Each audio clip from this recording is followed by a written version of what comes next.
Olha, a Defesa Civil de Minas Gerais informou na noite de hoje que há 84 mortos e 276 desaparecidos após a tragédia provocada pelo rompimento da barragem na mineradora Vale, em Brumadinho, na região metropolitana de Belo Horizonte. Quem segue acompanhando toda a movimentação por lá é o repórter Diogo Ramalho, que traz as últimas informações. Mais uma vez, boa noite para você, Diogo. Boa noite, mais uma vez, boa noite a todos. Logo amanhã pela manhã vão chegar novas equipes do Corpo de Bombeiros e também policiais militares para ajudar aqui nas buscas e também para manter a ordem na cidade de Brumadinho, na região metropolitana de Belo Horizonte. Isso porque aconteceram ocorrências de saques a casas de pessoas que foram atingidas, por essa tragédia aqui em Brumadinho. Cerca de 1.000 policiais militares vão ficar acampados pela região aqui por volta de 50 quilômetros aqui para poder fazer a segurança do local. Agora há pouco eu conversei com o tenente-coronel da Defesa Civil do Estado. Ele falou sobre a distribuição de 300 chips de celulares com créditos e também pacote de dados que foram entregues a famílias, familiares de vítimas que ainda buscam por reconhecimento de corpos e informações. Esses chips vão servir justamente para facilitar o contato entre parentes e autoridades e também hospitais aqui da região, principalmente o Hospital João 23 em Belo Horizonte. A comunicação às vezes é difícil, a busca por informações também. Muitas pessoas até nos procuram por aqui perguntando aonde ir, porque os parentes estão desaparecidos, onde fazer fichas e também porque vão ao IML e voltam às vezes sem a informação que procuram sobre os seus familiares. E sobre as últimas informações que pegamos aqui também com o tenente-coronel da Defesa Civil, ele disse que o Ministério Público já entrou com um pedido, uma ordem, na verdade, judicial, obrigando a Vale a cumprir algumas medidas, alguns protocolos em relação aos atingidos pela barragem. Um deles, a gente já mostrou algumas reportagens por aqui, pessoas que perderam tudo, perderam suas casas, não têm onde ficar, estão ficando em casas de conhecidos ou de parentes. Portanto, a Vale, a partir já de hoje, tem que disponibilizar, caso necessário, hotel, estadia, tudo para auxiliar e tentar sanar um pouco a dor dessas pessoas que ainda buscam, que já perderam, as pessoas que já perderam familiares e aquelas que ainda buscam e têm a esperança, por mais que as horas passem e a esperança se torne menor, de ainda conseguir encontrar seu ente querido com vida. Ô Diogo, a gente sabe que Brumadinho tem o Inhotim, que é o maior museu a céu aberto do mundo, mas tem hotel suficiente para que essas pessoas possam ficar e mais. Isso não faz parte daqueles R$100 mil que a Vale anunciou anteontem que ia doar para as famílias, Não faz parte. Essa doação é a parte, a gente sabe que a indenização, o próprio porta-voz da Vale disse isso em entrevista coletiva, é algo que terá que ser conversado com autoridades ainda, que a indenização é um valor, um montante muito maior do que isso, trata-se apenas de uma doação para que as pessoas continuem, de certa forma, tocando a vida nesse momento muito difícil. Aqui, perto de onde a gente fala, tem um dos hotéis que está completamente lotado.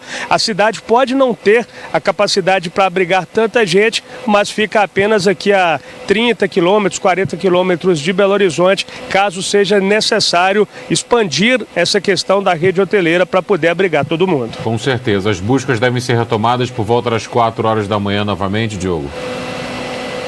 Exatamente. A partir das 4 horas da manhã, as buscas foram encerradas entre 8 da noite e 9 horas, devido a pouca luminosidade. É algo também que eu fiz questão de confirmar com o tenente aqui da Defesa Civil. A partir das 4 horas da manhã, as buscas serão retomadas com foco maior ali onde foi diagnosticado que está o refeitório, que ficava próximo à sede da Vale. Esse refeitório foi achado, vamos dizer assim, pelo Corpo de Bombeiros. 2 corpos foram retirados de lá hoje e o Corpo de Bombeiros acredita que a maior concentração de vítimas pode estar nesse local, por isso vai concentrar as ações nas primeiras horas desta quarta-feira por ali. Diogo Ramalho, muito obrigado pelas suas informações, bom trabalho para você em Brumadinho. Acompanhe nessa noite na região metropolitana de Belo Horizonte e também amanhã, quando esses essas buscas forem retomadas ainda de madrugada. E olha, nesta terça-feira, a Vale anunciou que vai fechar as barragens com tecnologia de alteamento, que funcionam como as de Brumadinho e Mariana. A mineradora deu um prazo de 1 a 3 anos para isso ocorrer, depois de as licenças serem autorizadas pelo governo federal. A barragem de Brumadinho tem características que farão parte das investigações, como as instalações da empresa perto da barragem. Eu converso sobre isso agora e sobre a decisão da empresa e também sobre as consequências do rompimento com o doutor em Engenharia Ambiental pela Universidade do Estado do Rio de Janeiro, Carlos Canejo. Oi, Carlos, boa noite para você. Boa noite, Pablo. Carlos, a Vale se comprometeu em desativar todas as barragens. A mineradora deu esse prazo de até 3 anos para isso ocorrer. Qual é a fragilidade desse modelo de alteamento? Não resta nenhuma dúvida que no momento que a gente precisa de uma técnica de engenharia para fazer com que esse rejeito seja parte integrante da própria estrutura da barragem, a gente tem fragilidades, né? Em especial porque esse é um rejeito com alto teor de umidade. Então, o processo em si de tratamento desse rejeito, que seja o lançamento dessas camadas numa determinada área com contenção, ele, conforme vai se havendo alteamento, há também uma perda de estabilidade. Então, o risco em si de um acidente, ele sempre vai existir nesse tipo de metodologia para tratamento e acondicionamento de rejeitos. Carlos, as 5 prisões desta terça-feira se deram por infrações penais de falsidade ideológica, crimes ambientais e homicídios. Quando emite um laudo, o engenheiro ambiental, por exemplo, pode avisar se há riscos, mesmo se a lei do país permitir o funcionamento do local, ou ele não pode colocar isso no laudo? Sem dúvida nenhuma, há um compromisso ético, né? Se há alguma dúvida, alguma suspeição com relação a algum dado que é gerado durante um processo de monitoramento geotécnico de uma barragem, no qual enxerga-se um risco de uma catástrofe ambiental nessa proporção, né? É importantíssimo que esse profissional ele tenha uma conduta ética de forma a comunicar tanto à empresa quanto até mesmo os órgãos ambientais responsáveis pela fiscalização dessa atividade para que se evite catástrofes como essa que infelizmente aconteceu em Brumadinho. Se a lei do país permitir o funcionamento daquela barragem, se ele atestar que ali há algum risco, ele deve colocar aquilo no laudo e avisar que está colocando, né? Risco sempre haverá. É importante que se avalie sob a perspectiva de que um impacto ambiental, na verdade, ele trata de uma possibilidade da ocorrência do mesmo, né? E quando a gente joga esse cenário para uma análise de riscos, a gente pode ter uma probabilidade de ocorrência muito baixa, né? Mas quando há uma magnitude como essa prevista, é necessário que se ligue um alerta quanto aos possíveis problemas ambientais, impactos ambientais, danos ambientais desse tipo de atividade. Então, como um compromisso ético da profissão, é claro que o profissional ele deve apontar os possíveis riscos, deve trabalhar muito próximo, né, de toda a técnica da engenharia associada aí aos riscos ambientais dessa atividade, os riscos de desmoronamento, o risco à vida e a própria perda de biodiversidade a partir de uma operação mal conduzida ou de um monitoramento não acompanhado desse tipo de atividade. Estamos falando de um lugar com área administrativa e refeitório bem ao lado da barragem. Isso é comum, Carlos, em barragens como essa? Na verdade, eu acho que com essa sua pergunta a gente pode enaltecer a importância do licenciamento ambiental, né?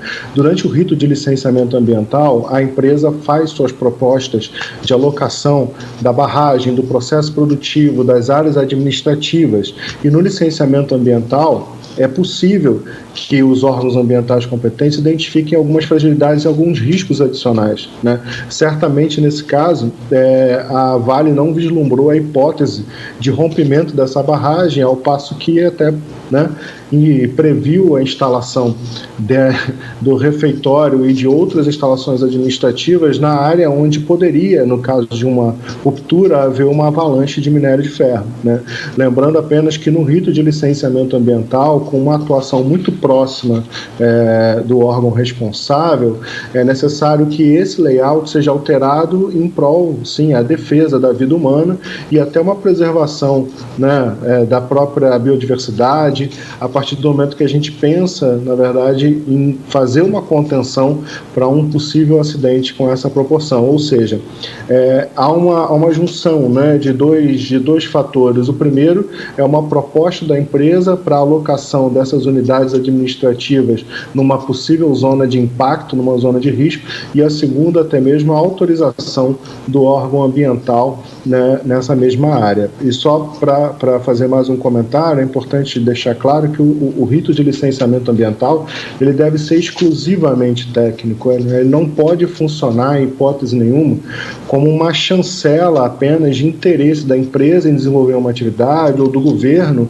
né, no desenvolvimento de uma atividade. Ele tem um critério técnico e precisa sim ser considerado, ser escutado, ser respeitado para que se evitem situações de catástrofes como essa que infelizmente a gente está vivendo novamente. Os esforços na área ambiental agora também são para impedir que os rejeitos cheguem até o Rio São Francisco. Quais os protocolos utilizados e qual a chance desse protocolo dar errado? Então, a primeira, infelizmente, o fato já levou a um colapso ambiental, uma barbárie ambiental sem precedentes e, obviamente, incomensurável, né? As vidas perdidas, mais toda a biodiversidade perdida, mais uma dezena de anos que esse ambiente se levará para se regenerar, já é por si só um impacto muito grande, né? Agora, os protocolos é reduzir o máximo possível esses impactos ambientais.